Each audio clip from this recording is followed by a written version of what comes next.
In ogni bambino malato, in ogni anziano debole, in ogni migrante disperato, in ogni vita fragile e minacciata, Cristo ci sta cercando per dischiuderci la gioia dell'amore. Nella catechesi all'udienza generale dedicata al comandamento non uccidere, Francesco pronuncia un forte appello in difesa della vita e avverte che un approccio contraddittorio consente anche la soppressione della vita umana nel grembo materno in nome della salvaguardia di altri diritti. Ma come può essere terapeutico, civile o semplicemente umano un atto che sopprime la vita innocente e inerme nel suo sbocciare?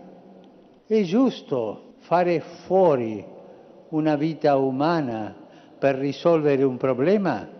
Cosa pensate voi? È giusto? È giusto o no? È giusto affittare un sicario per risolvere un problema?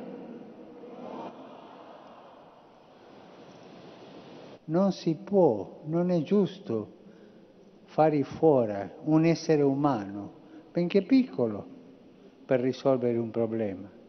È come affittare un sicario per risolvere un problema. Pensiamo ad esempio a quando si scopre che una vita nascente è portatrice di disabilità, anche grave. I genitori in questi casi drammatici hanno bisogno di vera vicinanza, di vera solidarietà per affrontare la realtà, superando le comprensibili paure. Invece spesso ricevono frettolosi consigli di interrompere la gravidanza, cioè un modo di dire, interrompere la gravidanza significa fare fuori uno direttamente.